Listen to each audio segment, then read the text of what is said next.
I'll bring you in to give me more information. Like, I don't know enough about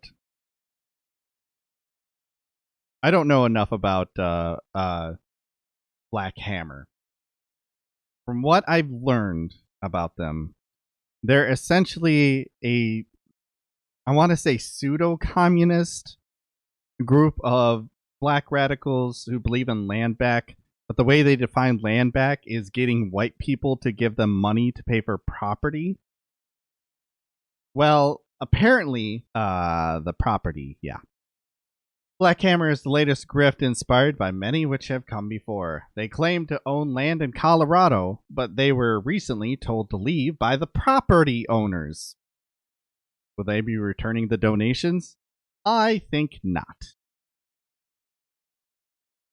There's Black Hammer. Thanks to all of you, Black Hammer has successfully liberated 200 acres of land to build our city. For colonized people only. We are located high up in the mountains, 10,000 feet in the air, with rich soil. We have one lake and 3 rivers on the land. Deputies responded Monday evening to a trespass report on a property south of Norwood, where a group of 8 to 12 people from the Black Hammer organization were camping prior to a property purchase that ultimately did not occur. When deputies arrived, they advised the group of the trespass, and they left the area without incident. Oh, God, you gotta love those radicals, man. Up there, they're like, come at me, man. I'll fucking fight you. You can't come at me. You need to be scared of me. And it's like cops coming and like, the property owner wants you fucking gone. Why are you here? And they're just like, oh, I'm sorry, sir. Let me check on my stuff. Hang on a second. Didn't they fight the cops? According to this, no, they did not. They left without incident. Without incident. Deputies found some individuals were legally armed and posing no threat to public safety. Then why do you have the guns? If your whole thing is, I'm going to fight the government, and the government shows up and you're like, oh, I'm sorry, sir. Let me just pack my bags here. Hang on a second. Let me make sure. Okay. I'm gonna call an Uber. Is it okay if I call an Uber? Can I wait for the Uber? Okay, yeah. I'll wait for the Uber. It's fine. No, I'll wait by the road. That's fine. That's fine, officer. I totally understand. Okay. Okay. I'm fine with this. Oh, I was doing something illegal? Just stick it to the man? Well, the man came and told me I can't, so I went, alright, sorry. Oops. Oopsie poopsie. There have been no reports that the group has since been seen in the area. The Black Hammer organization states on its website that it is a revolutionary mass organization dedicated toward building a sustainable future for all colonized people worldwide.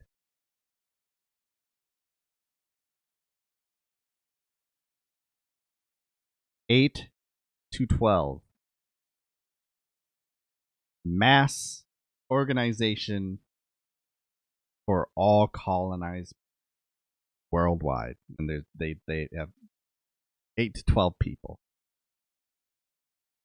I'm getting fucking flashbacks of Force the Vote. Remember when Force the Vote people showed up to protest AOC in California?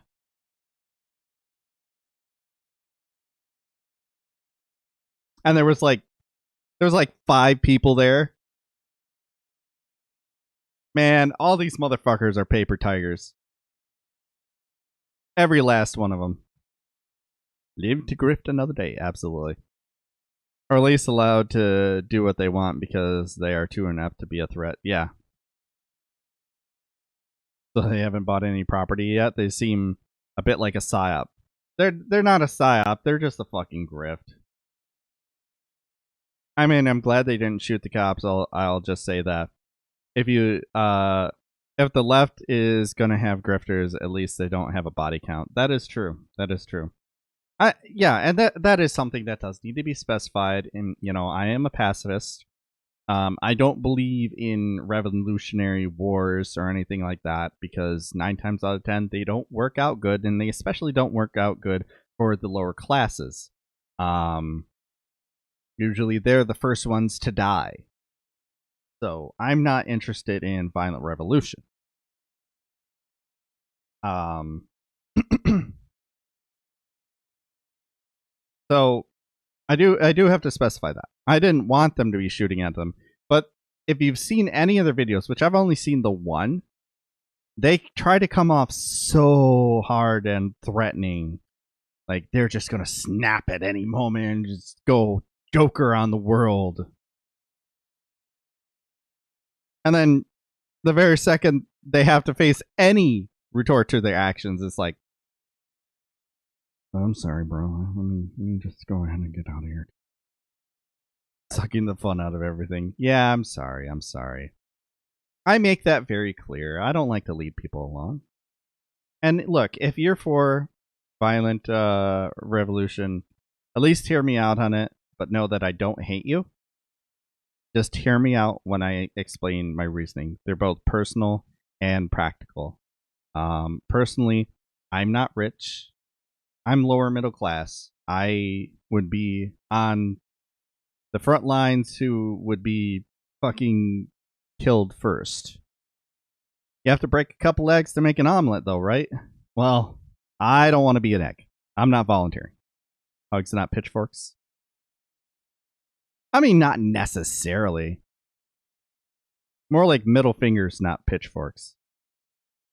Like, I don't want to hug a Republican. I don't want to hug a Nazi. I want to knock them the fuck out. They're a danger to society. They act as a terrorist group on society. I want them gone. They would want me to die. I just want to punch them in the face and show I'm the bigger person. As they lie bleeding on the ground, but still alive. Now you can think about not being a Nazi anymore. We can do the, why did I do that? So yeah, they still have their donate page up. Hello. Hi. How's your day been so far? It's been all right.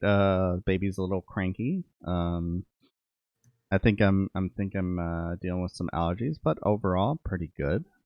Everyone is happy, healthy, and safe. So can't complain. Well, I'm glad to hear that. So what can I do for you? Well, Lord told me that you know a lot about Black Hammer, and I have only heard a couple of random things about them, like their view on land back, which is very strange and not quite what land back is. Yeah, I've been trying to make sense of their hot takes on a lot of Indigenous issues, and I have a little trouble making any sense of it at all. As near as I can tell, they treat the word land back like a verbal tick. So one of the things that I got called out for a lot, as in like people retweeting me and saying, ha ha, this guy doesn't understand revolution, was I pointed out that when I got into their stream Zoom call thing, literally they used it as a way of saying hello. So they would say things like, land back, my name's Bob, it's great to be here. Land back. And then you'd go to the next person. Land back, I hope everybody has some water because this is going to be a long meeting. Land back. And then they'd go to the next person. I mean, it was literally like saying, hi, my name is Ted. Wow. Yeah. And I don't know why. I have not been able to identify why they spotlight the phrase land back like that, because that's not what it means. It's not like a, hashtag call sign. It's a legal framework. It's not even the same in the US that it is in Canada or New Zealand or whatever. But yeah, they use it as a way to say hello, which I assume is just a form of gatekeeping. If you don't start every statement with land back, then clearly you're not one of us. It's like Smurf language. Kind of. Or Pig Latin, maybe? Yeah, that could be it. Did they use land back like aloha? Apparently they do. That's insane. Well, and in a roughly similar appropriative way. Like you don't hear the locals saying aloha every 10 seconds. You hear the tour guides saying it every 10 seconds. And it's kind of the same situation. Here are these people who keep saying land back, and none of them are native.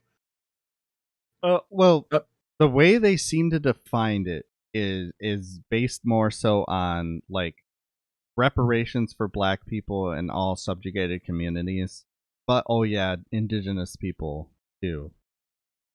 But like the way they go about it, that I've heard, and correct me where I'm wrong, is they are taking donations specifically from white people so that they can buy land and that will count as land back. See, that's what they claim. Now, let me give you the sort of backstory onto how I rolled in on these people in the first place. I'm afraid. I'd never heard of them. I didn't know any of the organizational members. I didn't even actually know about the Anne Frank thing. Have you gone over that? I I don't know missed a what the Anne second. Frank thing is. Okay. Oh, did they call her So a colonizer? Is that what that was? oh, they did more than that. Oh, So their argument stemmed from the fact that Anne Frank's father was a soldier in World War One. And so they drew from that therefore Anne Frank was actually descended from conquerors, which means that Anne Frank should not be treated as someone who was oppressed, which means you should burn her journals because they are not representative of the struggle. And so they held a little video of them throwing copies of Anne Frank's journals onto a bonfire. Yeah, nice crowd. Don't you love it? yeah. There's a lot of that had not heard. All I heard originally was they called her a colonizer and then said to burn her diary. But that Yeah, they is turned it into a whole thing. Okay, so that'll get I you some hadn't even, attention. That's like having incest takes on Twitter or on Twitch and Twitter. and that's pretty much what it was too. It was deliberately trying to like stir up ire, which okay, I would pick some better strategies, but you know, you do you, boo. Here's the thing. They doubled and tripled down on it. And again, I hadn't heard any of this. I didn't know who any of these people were.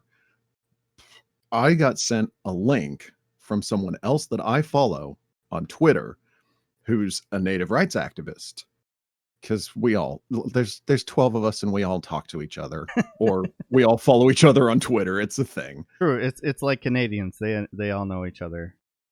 Yeah, it's I mean, you know, Indigenous already is not a huge percentage of the population. And then on top of that, you've got how many are actually on Twitter because Facebook is actually there's more native organizing going on Facebook than there is on Twitter because Twitter tends to skew younger. So there's a lot more legal work that has to go into Indigenous activism. So the older generations are the ones that tend to be doing a lot of the more substantive stuff. So, not surprisingly, since Facebook now skews older, that's where they tend to be. Plus, it's more common on the res, but I don't speak to that because I'm not from the res. Anyway, Fair, fair. that's an aside. The reality is there's not as many activists on Twitter as there are on Facebook, but of those that are on Twitter, it's an even smaller number that are direct activists. And so even those of us who like we're not buddies and we've never met in person, we still kind of follow each other's accounts anyway, and we all kind of know each other's names. So I get sent this note on Twitter saying, "Have you heard of these people? Do you know what this is about? What are they doing?" And I'm like, I've got no idea. I shall click on the button. What And was it the weird one where he's got Joker paint on his face? No, it was literally just, have you heard of this Black Hammer organization? Do you know anything about them? And I'm like, well, they sound like, you know, communist, socialist adjacent. That's the kind of name you would give your organization if you were. Mhm. So I just looked them up and I went to their website. And their website, they actually have all of these different little posts about how cool it is that they're going to get some land. And there's an entire section where you can join a reparations membership, and you can have different levels. Like there's the Che level and the Mao level, and it's all very strange. Well, I'm clicking around and they have this one pull down menu that says Hammer City. And I'm like, I'm a child of the 90s. So I'm thinking this is a dance club or something, or, you know, maybe this is their meeting house. I don't know. Most of the things that I've seen from them, because like I missed the videos. I missed all the stuff going around. Sometimes I miss stuff on Twitter because my life is busy, and like I just kept saying the name, and I was like, "Oh, is there a new? Are they making a new comic book show?" And then you say Black City, I think like a '90s cartoon. Exactly. And I didn't even know that it was a comic book reference. That's how out of touch I was. Is it I actually thought a it was, comic book reference? yeah, there's a Black Hammer comic book. It's a is it DC or is it Dark Horse? I don't remember. But there's some character who's called the Black Hammer, which how 90s can you possibly be to have a superhero whose name is the Black Hammer? I mean, come on. To go alongside the Hebrew hammer, you know. Sure, yeah. But and that's what's going through my head when I'm clicking on this website. I'm like, is this tongue in cheek? You know, is this a satire thing? Is this like sponsored by The Onion? What is happening? So I go to their Black Hammer City pull down menu, and the very first post is a news update. Hey, we finally got land. Come watch our Zoom meeting where we talk about this. And they call their Zoom meetings rallies because you shouldn't rally in person because COVID. Therefore, they rally online and it's a Zoom meeting. Okay, fine. They've got a link to it. It's highlighted in red. It's the very first sentence of the description. Okay. I will follow said link, and it goes to a Facebook post, and it is a Zoom call, and there's like 50 people in it. So obviously this has something to do with the organization. And I stupidly pressed play because that's what you do when you're looking at a video of a Zoom call that they keep telling you to go watch. And within 30 seconds of watching this video, what goes through my head is, oh, I'm going to live tweet this. This is too good. Because that they started it with they have a theme song. It sounds like a 90s game show theme. And then they all start doing their land back plus introduction. And all of them have name labels under their picture on the screen. And all of them say Chief. So like Chief Bob and Chief and Chief Tay and Chief the letter F. You know, like what is happening to this? And this is all in the first 30 seconds. And it just went downhill from there because they start doing their land back introductions. And there's, I don't know, an hour of vamping before they even get to the point. This is the rally where they're supposed to be talking about the land that they purchased, and they don't even get to the discussion of the land that they purchased until an hour in, and it's a 2.5 hour stream. I'm like, this is going to kill me. And this is that land that they supposedly purchased in Norwood that they just got Right. kicked off of because they buy it. Well, except they didn't. That's not what they said originally. What they said originally was that it was in the Colorado mountains at 10,000 feet, which would not be Norwood because Norwood's at 5,000 feet. So significantly further down the hill. That's But good to know. yeah, it's about 20 miles out downriver from Telluride. If you want to know where they were actually kicked off for squatting, yeah, nowhere near where they claimed they were. But they didn't even say that in the video. All they said was, "Hey, we've got some land, and it's at 10,000 feet and the land is fertile and it's wonderful. Yay, Colorado. What if there's a possibility that they were on their way to that land and they just got like tired and they're like lazy and they're like, fuck it, we're just gonna put up camp and just this is good enough, close enough. The good Lord gave us cars. If they were, I mean, it's Telluride. It's not like it's hard to access. That people have heard of it. So if they were really interested in getting to land that was Telluride adjacent, it wouldn't be that hard. But if you want to walk it, I suppose, good luck. This is the best time of year to do it because The car after is you the vehicle, the oppressor. clearly, well, and once you hit the end of July, especially in the upper mountain area, that's when fall starts to set in and the temperature drops almost to freezing in the dark. So, I'm sure winter is the oppressor or something. So this would be the best Snow time is to white, walk. therefore it's white people. Well, yeah, duh. Also clouds. Mm. Well, this is where it got good. So I've already been watching for only a few minutes and they're doing all of this very odd behavior. And I've been in, because I've worked with I mean, I see a little bit of gray in your beard. We've been around. We've seen when meetings go wrong. Yeah, And it's less because I trimmed it a little too. So yeah, I'm like 36. So I'm not a spring chicken, not like old, but not a spring chicken. Well, and you've sat in on that meeting where the one guy, and it's almost always a guy, just kind of starts going. And everybody sort of rolls their eyes and somebody gets up to get a drink of water and you're like, "Oh God, we're in for the long haul." So I can already see that starting to happen on some of the faces. Like this is rallies they've held several times.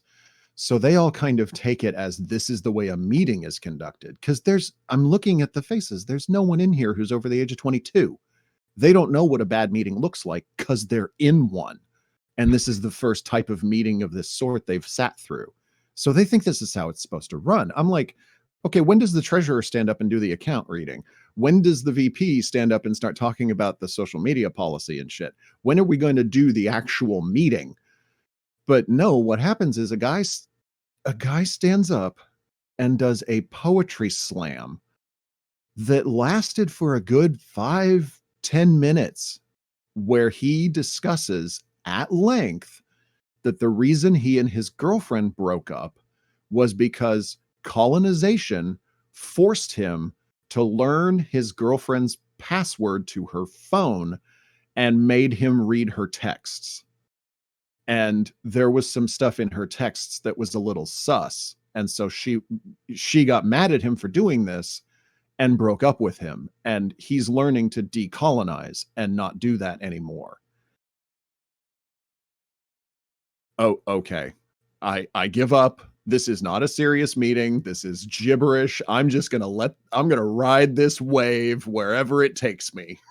So why in every reactionary movement, whether it's on the left or the right, does it always boil down to some form of misogyny or bigotry? Like that's literally that is I had to snoop in on my girlfriend to see if she was cheating on me, and she broke up with me when I invaded her privacy. Therefore, I'm a fucking reactionary now. Yeah, I don't think you understand how much the white man has forced this poor boy to read his girlfriend's text messages. Oh yeah, no, I've been there. I've held a gun to a black dude's head and made him read his girlfriend's text message. I've done it. It's profound. We've all been a part of it. It's a struggle, and I'm glad that you're willing to accept your guilt in this role. Yes, I stepped away. I no longer do that. It was fun while it lasted. Well, and it just kept getting worse.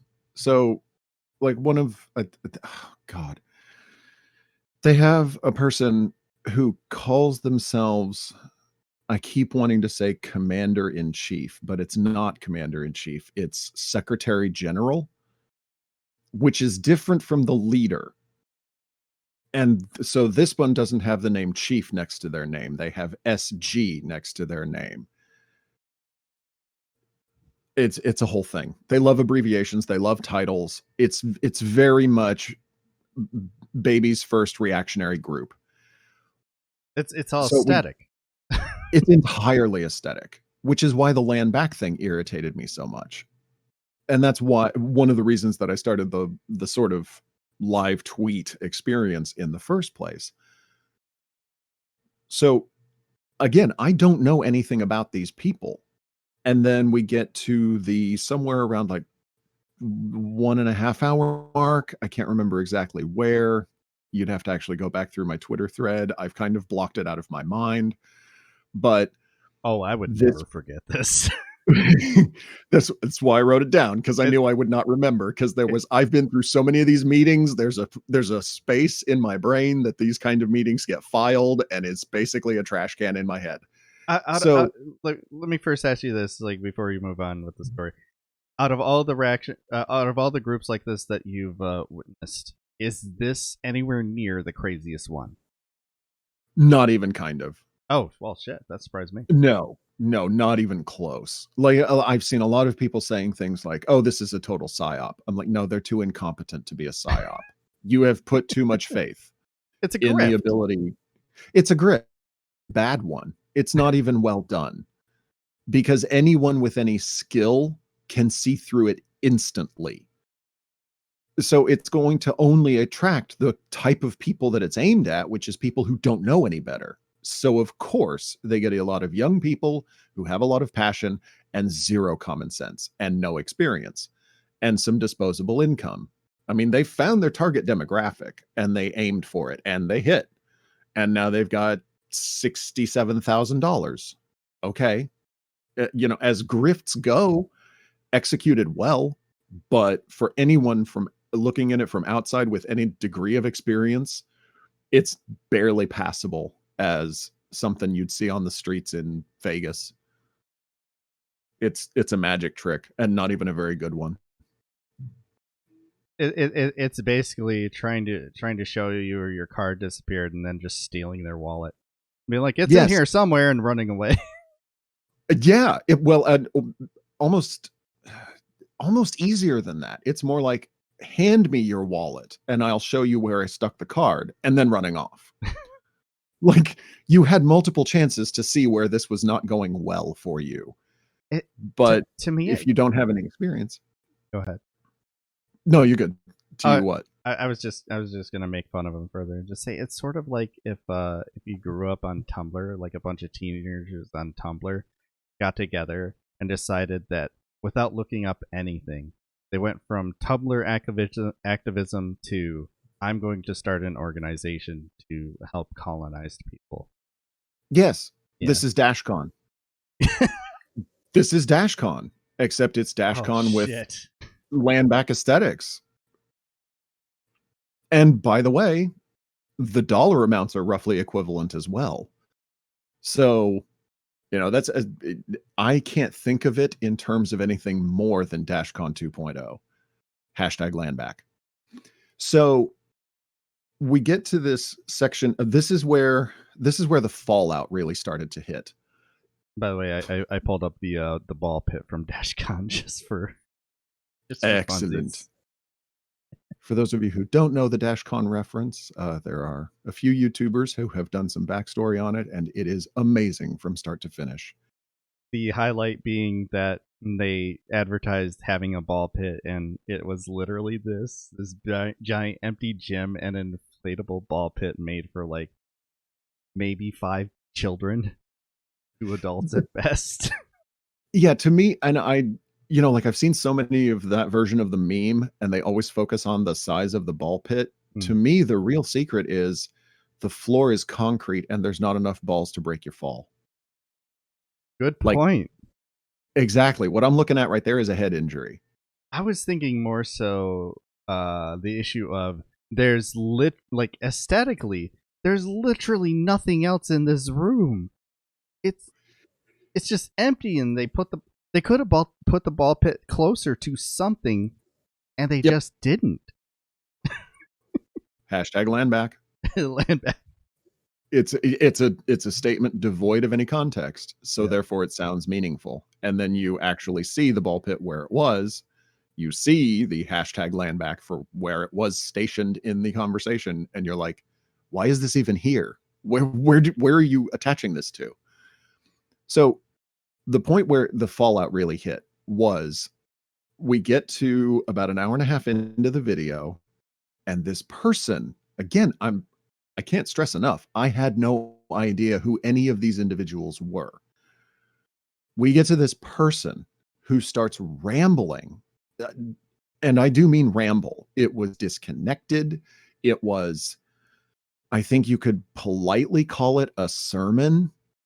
It was aggressive in all of the wrong places. There were weird gay adjacent dick jokes about Bernie Sanders and Donald Trump, and it was just a ramble.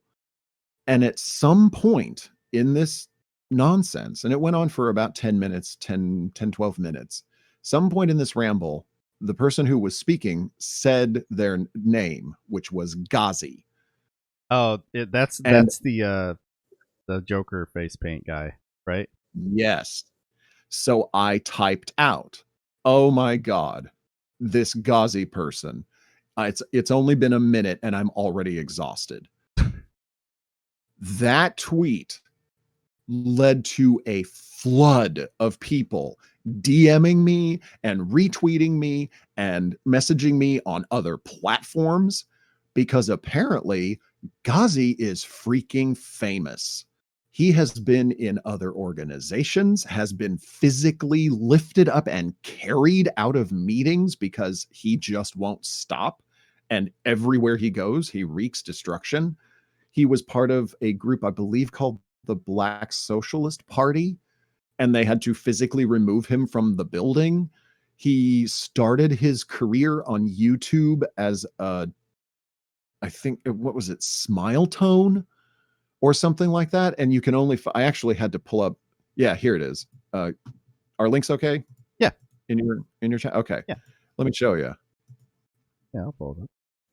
The only way that you can find this is that Android has a copy. He used to do a lot of these videos, but now there's only a few of them hanging around outside of knowing exactly what you're looking for on the Wayback Machine.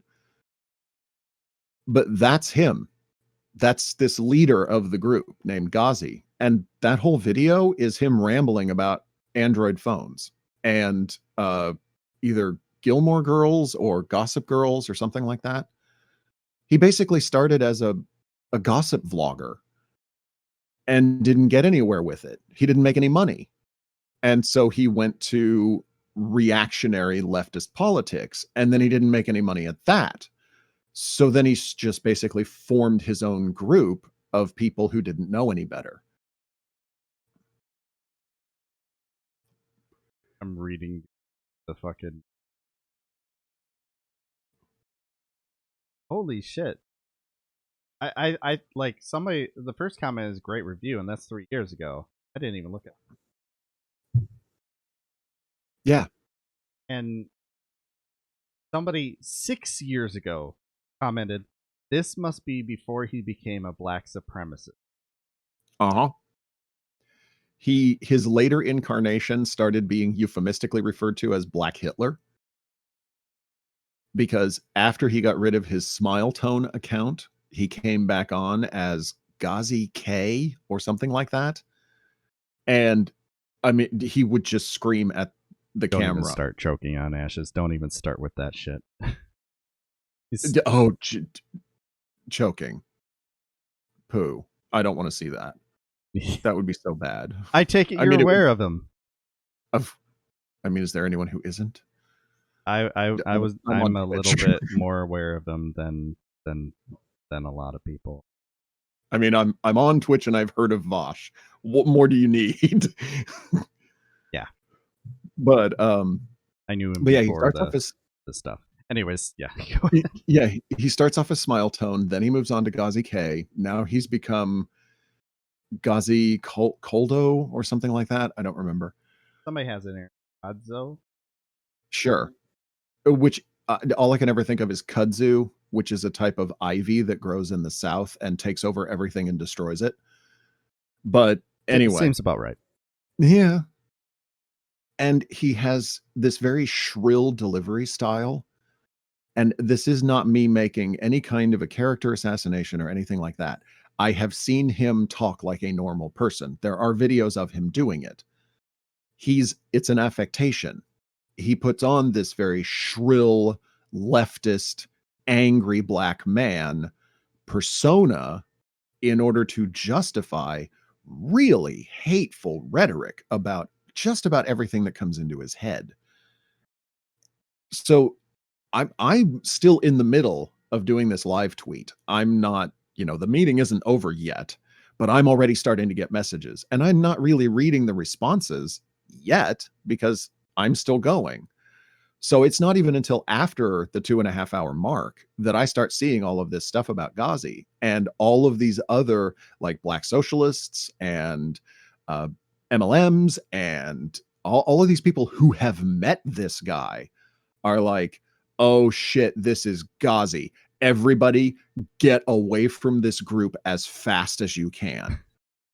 And it took about a day, and I started getting randos who weren't connected to anybody that I know, who were like retweeting me and saying that I was working for the Fed, that I was a cop and I was going in as a wrecker and disingenuously misrepresenting this organization and everything that they were. They're not actually attacking anything I've said because they can't, because anyone can go to this post and watch the video and like the quotes are there. And I've got video clips in case anyone's skeptical.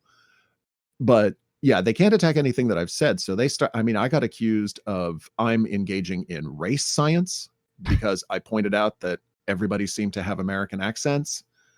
Oh, well, that's racist. No, it's not. You claim that you're an international organization and there's only 2 people who didn't sound like they were from Southern California. No, I'm allowed to point that out. Um, but it was that kind of thing. Like No, they had a dude from Canada, international. There you go. Oh yeah, totally. Sorry. They talk about how they fight for the underprivileged. I'm like, really? Where was your closed captioning? Where was your sign language interpreter? Well, and it was that and I've been getting pretty steadily some pushback for about the last 2.5, 3 weeks. I got something like one of my Patreons sent me an 8-paragraph long, 2-page long letter about what a terrible person I am because I was being a bigot toward Ghazi. Because, he's a black man. He's suffered. And I'm like, what are you talking about? It's a grift. He's taking money and there's nothing to show for it. So then yesterday, the news hits that this Black Hammer organization has been kicked off of land that they claimed they'd purchased. And the comments on my thread have dried up immediately. I haven't gotten any more retweets. I haven't gotten any more notifications about what a terrible person I am. Yeah, it's been an interesting ride. It's just a whole lot of people who were like, they were so angry at first, and then they pulled up that story, and then they just went, "Oh," and then just quickly backed away. Well, and in a way, I recognize the situation for some of the members. I get that there are people who are being sort of brought in by this revolutionary rhetoric, and they're young and they don't know any better. What I wanted to point out, especially in doing this thread, I didn't actually care about reaching anybody new. I was alerting my followers, hey, here's this toxic organization. I didn't know a damn thing about them. Here's what their meetings are like. And that was all it took for most of my followers to be on board.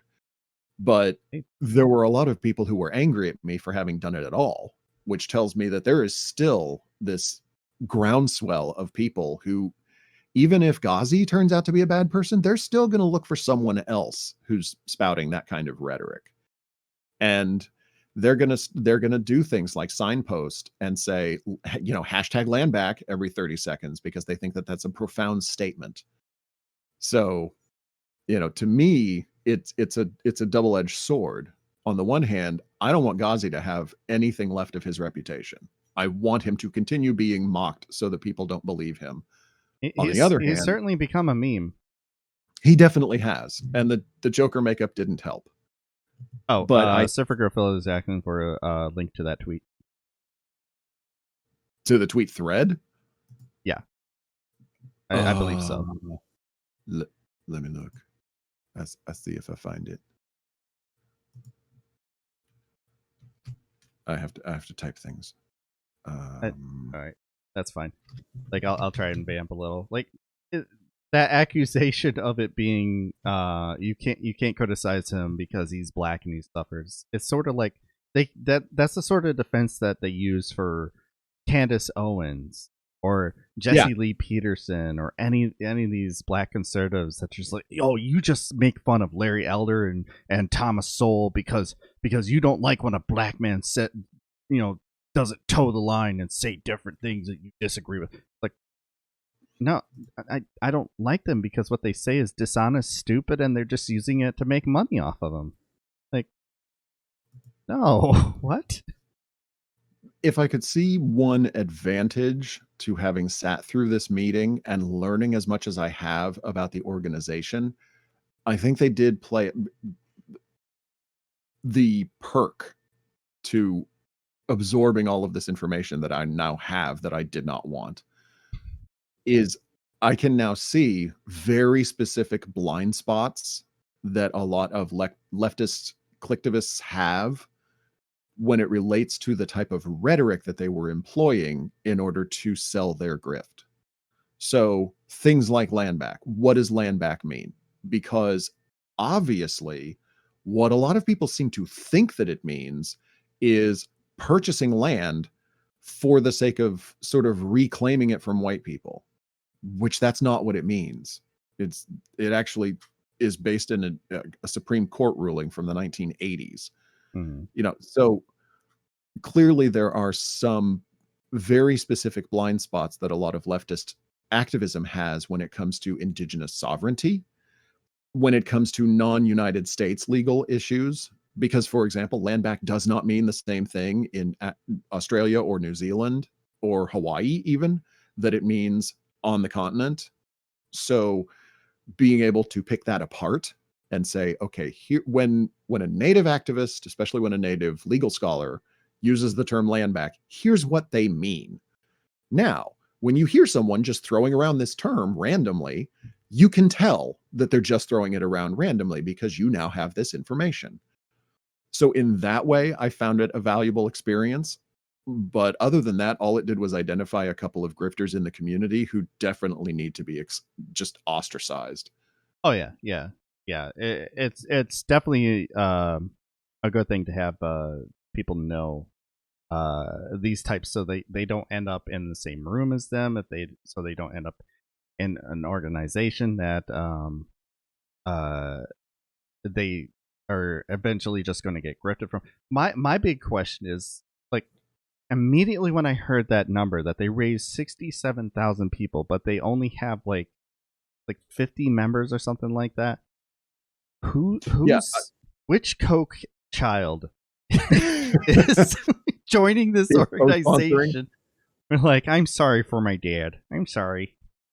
I have no way to answer that because, like I said, I was contacted, and in some cases they attempted to dox me, by several members of the organization, and all of them have said, well, the financials are available to members. And I'm like, yeah, but it's a pay to play organization. So let me no, I'm not. Let me ask the question less jokey. Okay. Does it appear like this is just a bunch of like affluent kids, affluent young white kids who are being taken in by this organization based on the rhetoric, so that Yes, they don't appear to be not anti-racist? absolutely. Okay. Yeah. The amount of jewelry, that was on display, like, okay. So they have a science advisor, science leader, something like that, who goes by the name Chief Suh. Chief Suh is actually an activist on Twitter and is quite well known. They are a massive stan for the DPRK. They regularly chide anyone who is not visibly Asian for having any opinion on anything that goes on anywhere else in the world. Like literally, this is their brand. And they wear the types that are like the infrared people who believe that Yeah. China can't do imperialism because only the U.S. can, sort of thing. Entirely. Yeah. China is communist. Gotcha. That level of rhetoric. And the DPRK has never had a famine, and everyone there is happy. Okay, sure. This is a person who brags about the fact that they are going for a PhD in the United States. Has been born in the United States, grew up in the United States, and is going for a PhD in chemistry. That is not a cheap degree. I say this as someone who is a professor. I know how much a PhD in chem costs. Oh god, this is definitely the shit that bothers me. Why leftists aren't taken seriously at all? Oh, like I make a stance to like be careful about rhetoric, like eat the rich and guillotines and stuff like that, because I think it makes us look not serious. But like I'll do a joke about it every now and then, but I'll also point out that like it's nothing more than that. No one on the left actually wants to take a rich person and eat them. We just want to take their fucking money from them. That's the basics that I put in it. And I think the problem is this is a group of people who are young enough, entitled enough, and can't figure out where to send their anger, that they think eat the rich is real. And so they replicate that and then amplify it. They ramp it up because they think, oh, well, if eat the rich is like minimum bar to entry, well, then if I talk about how I'm going to eat them, then I'm really passionate and I'm a real activist. No, honey, it's a phrase. it's a throwaway line. It's a joke. This is the real work is street level. You're just a YouTuber. Quit it. It's Destiny saying the color red is Soviet. Yes. Yeah, I'll never forget that. Never, ever. Anyways, yeah. Well, and it's like what is it? A lot of people will say that Maoists describe themselves as Marxist with Chinese aesthetics or something like that, and I think they've taken that to mean, because they're so young and they don't know, I think they've taken that to mean that aesthetics matter, or even more so that aesthetics are all there is. Yeah. You know, they've taken this, and I hate to use the phrase postmodernist because it's not. They've taken this sort of post-leftist wave of there are no definitions and have said, oh, okay, then therefore everything is just made up and it's all rhetoric and it doesn't have any actual value. It's like, no, there are people who are actually protesting. There are people who are actually medics who go and help when someone gets hit in the face with a baton. That's activism. What you're doing is rambling, you know? And I mean, some people could say that of streamers, but you know, and I always specify that what I'm doing is not activism. I encourage people to do activism, but I do not. What I'm doing now is not activism, and the amount that I can do activism, I always see limited. I live in Flint, Michigan, so I look at it as the power is very limited. I'm going to be getting a lot more active in my community than I have been in the past.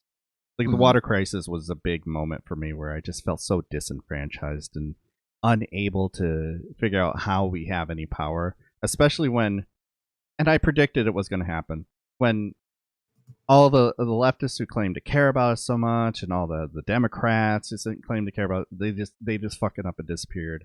Donations dried up. You know, no one pays attention to anything. When I do streams updating people on stories that come out of Flint related to the water crisis, the numbers I do on those are abysmal. I still cover them because they're important to me, but I just watch my numbers tank. Because if I put that in my title, and if I do it up on the front, and say this is the big story I'm covering, the shit's gonna tank. So there, I wanted to point out that there is a problem among a lot of the left where they're willing to cling to certain talking points when they're convenient. Like everyone's free Palestine now, and I for one have always brought up Palestine whenever it's important to bring it up. Whenever it's on par with what we're talking about. Are they going to be doing this after the news stories stop being covered? When they just go back to what Israel was doing and has been doing for the past 20, 30 years and building settlements, building these illegal settlements and still shooting Palestinian kids? Are they still going to be talking about free Palestine, or are they going to move on because the bombing stopped?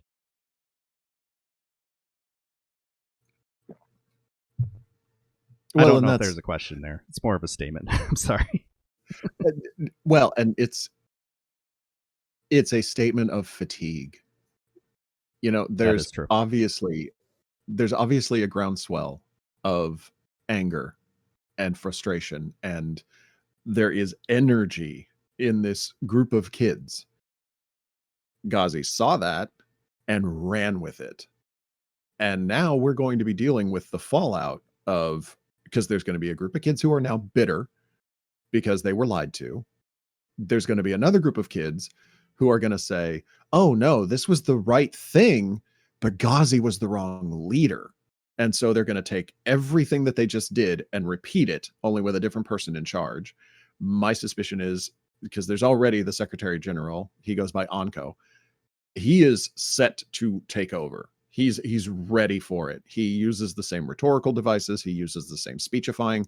He introduced himself 2 separate times and gave his entire freaking biography both times. He alone took up a good 15 minutes worth of this 2.5 hour long video just talking about himself. Not even what activism he does, literally just talking about himself. I like to watch YouTube. Here are the topics that I like to watch on YouTube.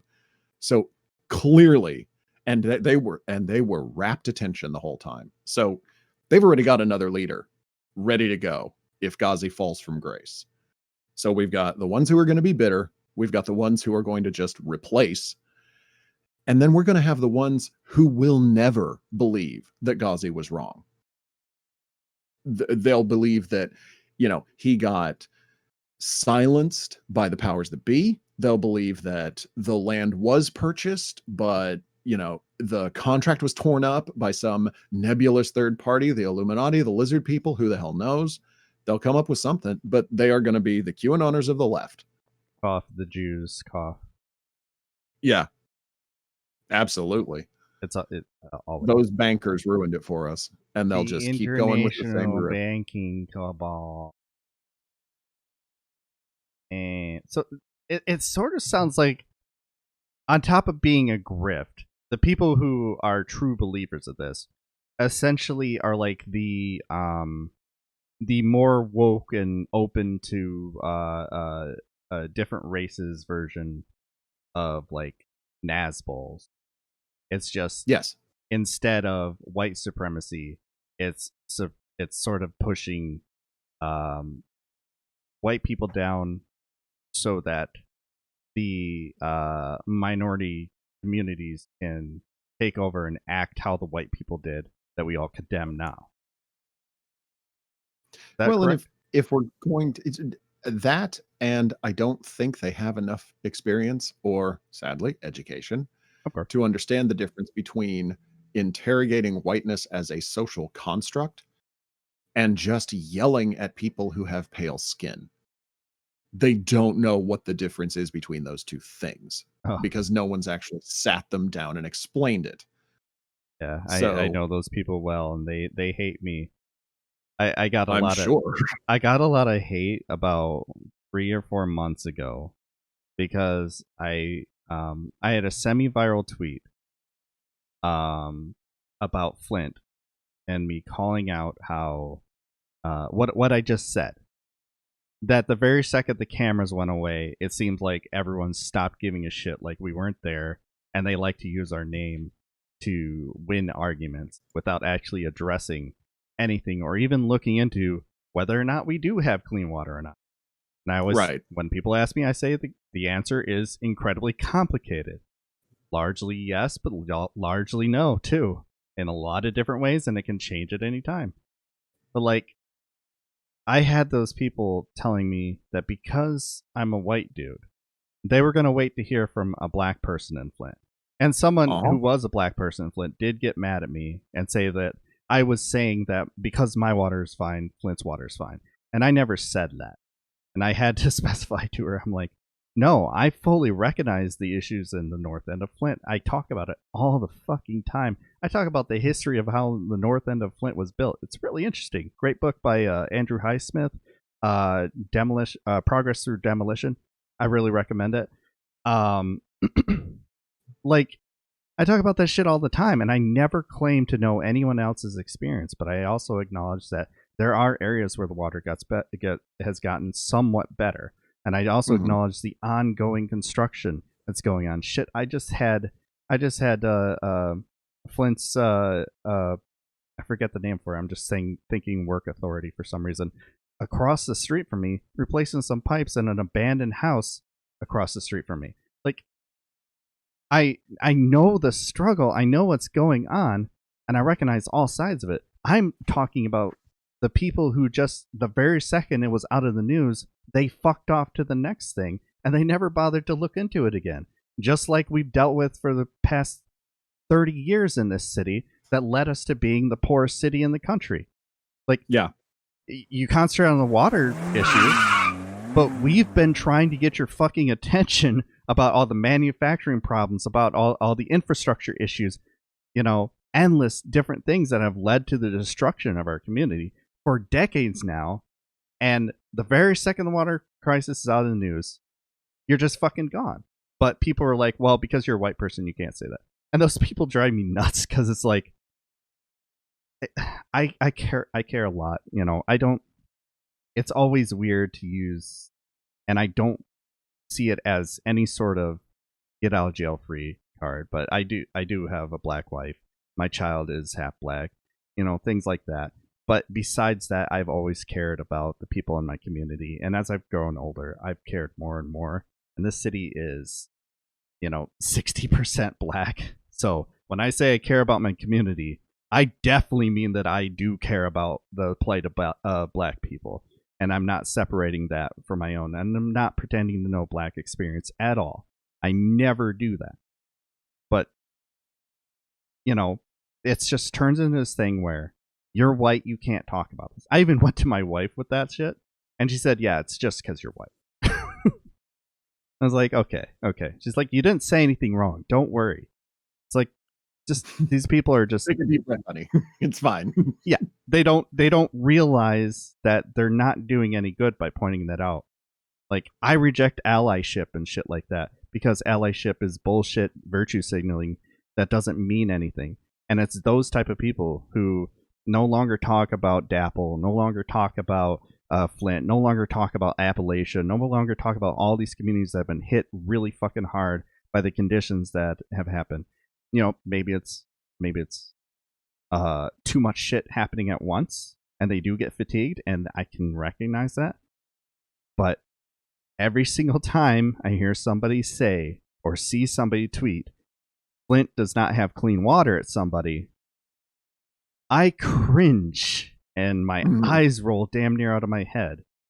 And I think there is a problem, and I hate doing it because it's a right wing talking point. There is a problem with some sort of virtue signaling on the left. It needs to be more connected to some form of actual direct action, some sort of actual mutual aid. So that is a problem with the younger generation. It could come from education, or it could come from the education not being explained well enough, instead of just saying phrases. General strike, revolution, land back. Yeah, exactly. And it ends up colliding with the people who then, in disgust, say, you know what, I'm not going to deal with identity politics. I'm just going to give a shit about class struggle. And that's what I'm going to talk about. Oh, class reductions make me fucking want to tear my hair out. Well, exactly. The problem with so much of this is the complexity of the issues that we're talking about versus the passion of a 20-year-old who knows nothing but has a lot of energy. Yeah. They have the anger, they And have the energy. They just don't have the direction for yeah, them. and they know something's wrong. Well, you're absolutely correct. There is something wrong. There's a whole lot of things that are wrong. But, you know, to sadly steal a phrase from the 70s, think global, act local. If you want to make a difference, get out and actually get, it's so ableist, but my God, touch grass. Actually It talk to is. It another is. human being and ask them what they need. I Do I not. I also had somebody accuse me of being ableist because I pointed out that Twitter is not activism. That it can be activism, but largely it is not activism. Yeah, Yeah, so because I know what it you mean about isn't. the touch grass thing. Like, Well, get it? and yeah, I think at some point we have to acknowledge all language is ableist because all language defers to the majority and the majority are not disabled. Yes, thank you. That's just the reality of the scenario. We can be aware of it and we can talk about it. Mm-hmm. But if we spend our entire lives trying to not trip over our own tongue, we're not going to get anything done. Yeah, Big problems first. yeah, like those DSA videos that everyone makes fun of that have come out. It's like we just get to Oh my God. it, Point of personal privilege. Sit down and shut up. yeah, It's like an hour-long meeting. understood, Yes. understood. We'll address it later. Let's get down to doing actual work that actually means something rather than yeah, I said something that accidentally offended you. Know that I'm sorry. Know that I feel your pain, but I'm not. I we have more important things at the moment, and this isn't. Again, this is I'm very intersectional. I don't believe in class reductionism, but you gotta get down to fucking business. If you spend all this time just harping at each other about small bits of language that people use, like I use bitch. I know it's gendered. I hate that it's gendered because it's such a good fucking word, but Right. I still use it. And I use idiot. I use stupid. I know I shouldn't. I'm a bad leftist. I get it. Okay, I will take that critique. But I'm a terrible leftist. I've been canceled for so many things. And, all I got to do is pull out the Trump card. Yeah, well, I'm native. Oh, well, I'm sorry. No, you were right on the critique. I just seeing where our borders are. it's similar to when I do pull out. Like I usually do it to liberals and conservatives because I know their view on identity politics is so stupid that it actually works. I go, I have a black wife, so like I'll do it, and under my head I'm thinking, fucking people who date interracially are some of the most racist fucking people I've ever met in my life. And I talk about that publicly all the goddamn time. I think that in my head, but I'll still say it just to watch their reaction and just laugh to myself because they're tripping over themselves. Like, well, yeah, that might be true, but you're still like, yeah, I know, but no, I'm self-invested. Well, and I like being an intersection of a variety of different minorities because, I'm a natives' rights activist. I'm queer, and I I live in the Midwest. It's like I'm a ball of oppressed, Oh and God, I'm yes. fine with it. That's another one I point out is Midwest racism. It's interesting, but yeah, go ahead. Oh, Sorry. yeah. Well, what is it they call it? Michigan nice. Yeah, Yeah, I yeah. They I do that. They uh, do that here too. I pass through uh, an area whenever I have to go through like Detroit or Ann Arbor or any of the areas to the south of me, which is like all the good places you want to go, roughly, largely, except for like Lansing. Right. I have to drive through an area called Howell and a connected city called God, I always forget the name of them. Anyways, it's heavily populated by KKK, so I don't like to Nice. stop there, even though they have a really nice speedway right off the highway there. I don't like to stop there, especially if I have my kid in my car or my entire family. Right. It's. But But yeah, Well, and Midwest it's fun. racism is fucked up. My my mother, bless her, I love her dearly. She has done so much in my life just to make me a whole person. But her side of the family, that's where all the white is. And so she has blind spots. She just does. And me and my partner, we were in a small town on the way to wherever the hell, and we stopped at a truck stop in order to get some gas and some snacks. And out of the freaking blue, the woman who was working the counter starts talking to me because I'd brought up my stuff and I was about to pay for it. My husband's already over at the cooler and he's trying to find, I don't know, Monster or something. His entire diet is geek related. So I've got my stuff. I'm putting it on the counter, and out of the clear blue, this woman behind the counter starts talking to me about Chipotle. Okie dokie.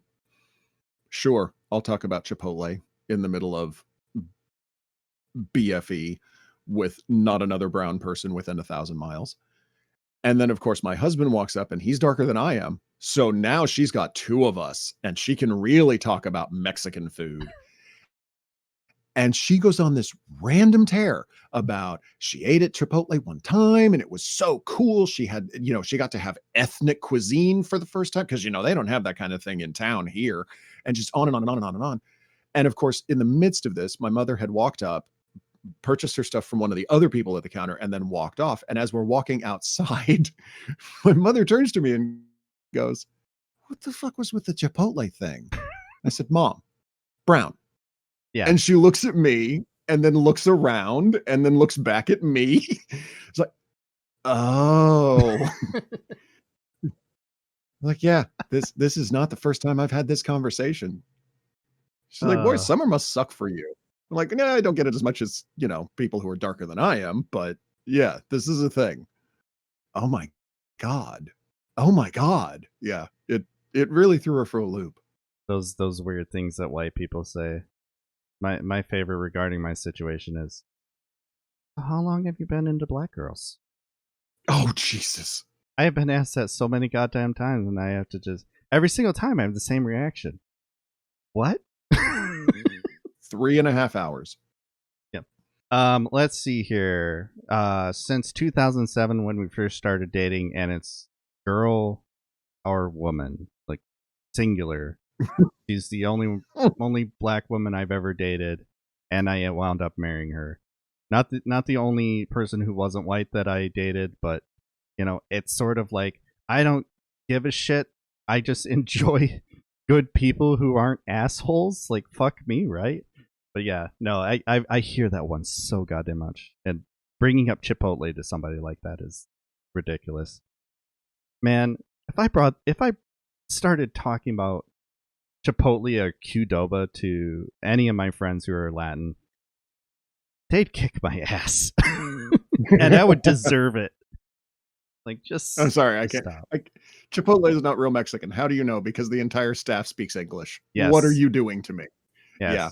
If you're not having trouble understanding the waiter when they come to get your order, you're not in a real Mexican place. Yeah, you're gonna get. Yeah, just and they're fine. They're fine. Chipotle and Qdoba's fine. But I'd much rather order from the actually Latin-owned business that serves me. We have quite a few around here, believe it or not. But like, yeah, this just so funny.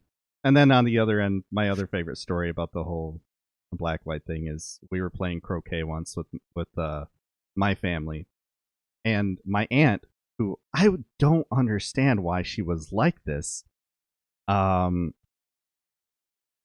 She was an inner city elementary school teacher in Flint, and she, for some reason, we were playing croquet, refused to say the word black, referring to the ball.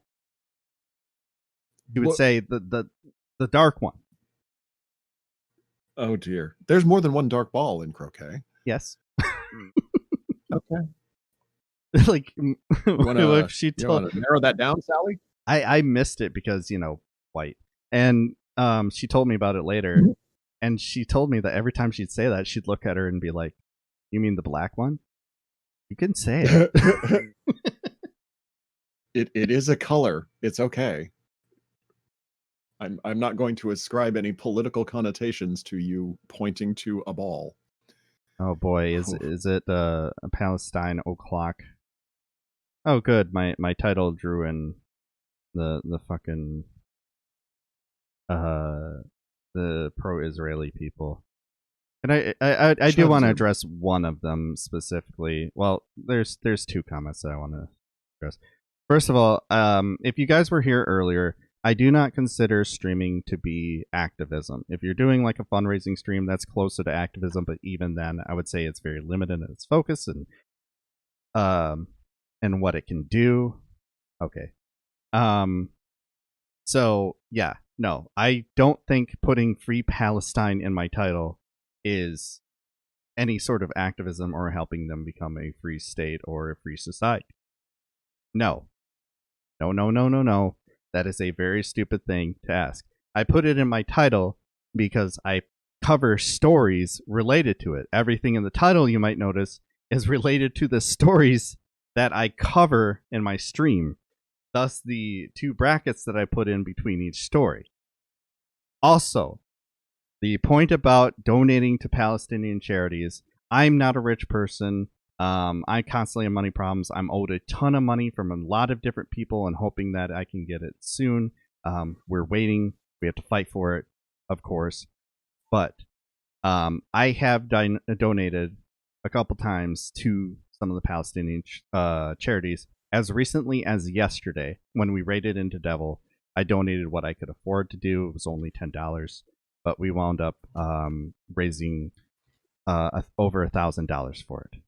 I'm not saying you should. I'm saying people in chat saying they're simply helpless are wrong.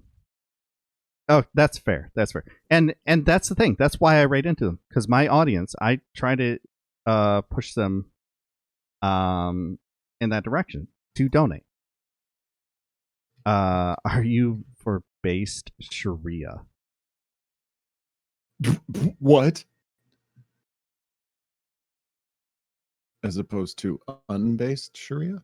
I'm confused. I also got to see this President Chat guy because he said something about interracial relationships. Joe Bid rhymes with COVID. Okay. And toggle navigation, share on Facebook, share on Twitter, share on LinkedIn, share the email print politics in May 2020-2018 in U.S. estimate of LGBT population rise to 4.5% by Frank Newport. And the percentage of married couple households that are interracial or interethnic grew across the United States from 7.4 to 10.2% from 2000 to 2012, 2016. This change varied across states and counties and for specific interracial interethnic combinations. Yes, I'm in one of the ones that's very rare. It's very rare that you will see a white man with a black woman. It's also incredibly shunned in both communities. Like, I get a lot of glares from black dudes and white women and white dudes and police. Just a lot of people. But yeah, Well, I don't really know I'm what not this quite guy's saying. following. Do you have any Well, idea the what he's saying? first comment Sorry. was Sorry, go ahead. the only thing I can draw from is their first comment was Joe Biden rhymes with COVID. So I'm guessing right wing in some way. Yeah, I But think so. the funny thing about things like statistics on the number of queer people presumes that the number of people who are okay with queer people is somehow irrelevant. No, if queer people are a part of your tradition, then it is also traditional. So the raw number of any group of individuals is irrelevant when we consider the overall behavior of the population. And since way more than a simple majority of the population are perfectly cool with a variety of queer identities, it's a tradition now. Mm-hmm. Mm-hmm. We've taken over. I'm the sorry. the gay agenda has always been, or now it's the trans agenda or whatever it is. The LGBTQ agenda is to make it so you're not seeing someone who's gay and going, oh. It's more so that you're just like, oh, that's another person, and you move the fuck on with you. Well, and mimosas. E- Do not take away my mimosas. I'm not a mimosa fan, but my wife likes them, so yeah, we need those. We need those to keep her happy. That's right. I mean, I don't drink them, but you knock out mimosas and you've killed a good third of the actual active queer community. I mean, that's where all of our meetings, there must be alcohol. How do you think we put up with each other? Have you met gay people? True. Oh god, I hate saying true to that, but There's so much energy. Oh my god. there's a lot. There's a lot. It's very interesting. I mean, I've had some great times at gay bars. That's all I'm saying. And gay bashes, good fucking times. But yeah, every now and then you run into a By couple bash, that I are presume just you like, mean party. huh? By bash, I presume you mean party. Yeah. No, they refer to it as the gay bash. This was when I lived in Lansing briefly. I was at MSU campus. Oh, they named it. Okay, I Yeah, get it. yeah. That was a good time. That was a good fucking time. Great drinks. I'm not Hey, against we fruity do good drinks. parties. Yeah, you We do. do good parties. We collect small dogs. Everybody contributes. Yeah, small dogs are fine. I prefer pit bulls, but they're still cute and Yeah. they're kind of small sometimes. Yeah, Wilco, I'm guessing that's why they named it that. I was in my much younger years, I was part of the planning committee for my local gay pride, and we constantly came up with very suggestive puns, both negative implication and sexual innuendo for all kinds of events that we would host, because that's what you do. Okay, President Chat. Now do it more closer to 2020 and see how much it's actually, unfortunately, gone up, especially under Trump. Yeah, 11 years is so massively out of date for crime statistics. Yeah, I don't know really what the agenda is of him, but I can only guess. It's to chip away at the idea that because they're such a small population, we don't need to worry about doing anything for them. Plus 19.3, that's a fifth. Like a fifth of vodka will get you hammered. If a fifth of the population is experiencing a form of hate crime, that's a kind of a thing. Fifth of That's a the bit of a deal. population dies from an easily preventable disease that could, be prevented by people staying home, wearing masks, and getting vaccinated. That'd be, well, not, yeah, it would be a lot more than what we'd have now, but still a shocking Hey, number. hey! None of that science. What are you doing? Yeah, it's just like the people who come in Don't and do are like, oh, COVID only has a 1% mortality rate. It's like 1% of the U.S. population, it would be 300. What? God, what am I doing? It's 300 million people. That would be 100 million people.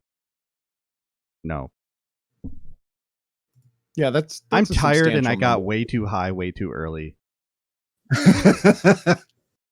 That's your excuse. Okay. It is. My fucking pen's right here. And Puffing up. Then it hit me, and I was like, well, and whoa. Oh no. sort of adjusting, leaning into the skid here. Mm-hmm. There's a fairly substantial issue of like anti-black bias within the queer community. Mm-hmm. There is a variety of races bias within the queer community. There is anti-black and Asian issues within the native community. Like there's much to pick apart, which is one of the reasons that I found the Black Hammer organization so off-putting, because at the end of all of that rhetoric, they decided that the only people, because literally this kid giving this lecture about how colonialism made him read his girlfriend's texts. Like, okay, stop talking. But what he's demonstrated is they've decided all of those other issues, all of those other intercommunity issues are irrelevant. The only thing that matters is whether or not you have pale skin. As if you can be that reductive, you're basically making the right wing's case for them. Yeah. You're proving that the white man is under attack and that we're trying to eliminate him. And obviously it has to be a white man because those are the only people who are oppressive. Mm-hmm. And it's like you're engaging in such simplistic rhetoric that it's like a children's TV show. And then I get the video that shows him in clown makeup, and I'm like, wow, I called that in the air, and I didn't even know it.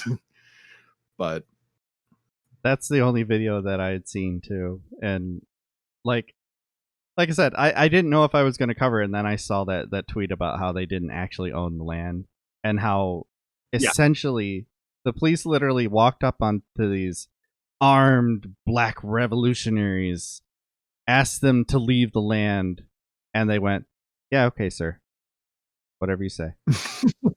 Sorry. All right, guys. Okay. Maybe we're off by a little bit. I thought, well, no, we thought it was going to go through. I'm sorry. All right, well, I'll call my Uber. So. And these are the vanguard. Yep. These are our leaders. Okay. This is our red brown guard. There we go. Yep. Jesus fucking Christ. That. Well, I'll be honest with you. That went further than I thought it was going to, as far as like the rhetoric and everything. I thought they were silly already. Mm-hmm. It got worse. It got so much worse. And they by the way, they've maintained the Anne Frank thing. Like cool. The letter that I told you about that was like 2 pages long about what a terrible person I am. They opened it by saying, well, I wasn't really thrilled about the Anne Frank take, but, and I'm like, no, there's no but here. No, this is an ongoing social media campaign that is being maintained by your leadership. This is not a bad tweet. There's just so many takes like that. Oh my god. Tip for anyone really, if your statement has to start, I don't like this, or I agree that this horrible thing happened, and then you have to put a but after it. Really, really consider whether or not you just need to stop. Yeah, genocide bad, but nope, no, we're not doing this. Ooh, no. Oh god, that is too funny. Well, and that's ultimately that's why I don't call it activism either, but ultimately that's why I do what I do on Twitch. I spotlight Indigenous game designers. I'm like, there is a minority voice that is taking place inside this industry. Here are the kind of games that they're churning out, and I get a really good response from it. I don't claim that it's activism, but what I do claim is that it's raising awareness and that it is a part of the educational process, and we can talk about, okay, here's issues that are being discussed in these games and why we therefore need more minority programmers and developers and storyboarding. And that kind of conversation, I think, is so much more productive than let's scream at the camera for 5 minutes about how Anne Frank was a colonizer. Like, you're not teaching me anything. That's the point that I can't seem to get a lot of these people to reckon with, is what does Ghazi teach? He teaches you to be pissed off. That's not hard. All I have to do is throw something at you and I can get you pissed off. That's not a teaching moment, except now you've learned that I'm someone who might throw a rock at you. But it's not like I've enlightened you. No. Yeah, that's something that's definitely worth addressing, and something I want more of leftist streamers to do is try and present something in a way that it's not a conversation ender. Just calling somebody racist is a conversation ender. Saying Anne Frank is a colonizer conversation. Like people there's going to be a very visceral response in either direction to that, and neither one leads to any good outcomes. having a way of saying things like, you know, recognizing that okay, if we're going to talk about Anne Frank, if we're going to say, oh well, yeah, she went through this and this was terrible, and if you want to make some point about, I don't know, class, and if she was, I don't know what her family history is, if her family previously was wealthy before World War II, it shouldn't matter. But if you think you have a point there, there's a way of addressing that, kind of, that isn't this giant, just plowing into the minefield at full speed sort of reaction, where you end the conversation. Nope, you can't talk to me. They're a colonizer. That's it. I made my case. I don't have to listen to you. Nope. I don't care. I don't Yep. care that they Well, died in a genocide. Holy shit. well, and I'm black, therefore you can't critique what I'm saying. Yeah, there's that. No. Idi Amin was black. there is such a thing as bad people. Oh It yeah. doesn't matter what color they are. Mm-hmm. Like on black issues, there you obviously have to know when to draw the line as a white person on how much you can actually say, of course. But that's different. That's different from saying that you can't have opinion on any of this if you criticize this in specific thing, not even in a certain way, but this specific thing, you're just flat out racist, and you need to do something about that. It That's a conversation ender. How does that help? How does Yeah. that teach anybody anything? What is it that they call that now? Thought terminating cliches. Good. Yeah. I like I said, I just always call them thought or conversation enders. I like to concentrate on conversation. My big jumps, and I never was right wing per se. I used to be just a lib, but I was like very I was an edgy kid, you know. I had black friends, but I thought it was funny to say the N word when I was like in my Were you a late pizza cutter? Huh? A pizza cutter, all edge, no point. Pretty much. Pretty much. I mean, And I also, was. literally, I worked at a pizza place at that time. That's why I had to Didn't take we a minute. all? If you came of age in the 90s, that's the rule. We were edgy on, well, Facebook at the time, or God help MySpace. you, MySpace. MySpace Yeah, is mine. edgy on MySpace, and we worked some form of fast food. It's a rule.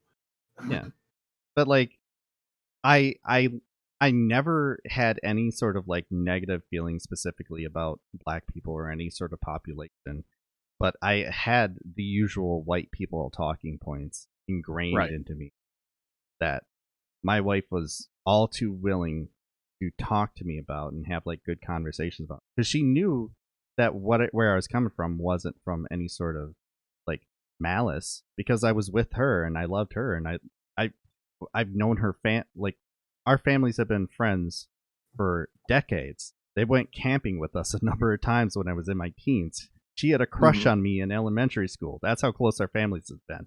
Oh, Yeah, she got over it by middle school. She always tells me, she's like, yeah, because you just stopped talking. I'm like, I don't know, I was a teenager and I was an idiot. But so she knew already that I wasn't coming from any place of malice. So she explained a number of things. Why don't they have white entertainment television? And she explained it very calmly. And that was the fact that always blew my mind. The one that just like rewired my fucking brain was when I asked a question about why isn't why is it that black people never celebrate any sort of specific like African heritage, native to any specific African country, and she just goes, we don't know where we came from. yeah. Because if there was any paperwork that they took of that, they got rid of it. So we have no idea. And that just was like this thing. As someone who knows his history about his family, and like, I have this weird rich history that could dox me if I got into it too hard. And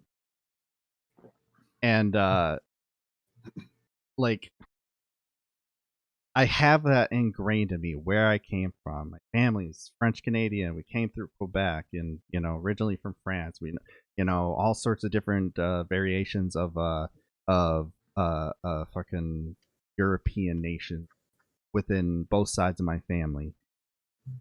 And then to hear that, like, literally every bit of my wife's family's history starts in the United States, not even the country where, you know, her ancestors who came here were from, Right. but right now, here in the United States, as we know it, was something that just made my brain just go.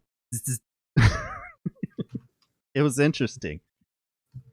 From then on, I learned to listen a lot more and be less of the general white dude on this stuff, and be like, no, I totally understand. I understand that what you're going through, but do you have to be so loud about it?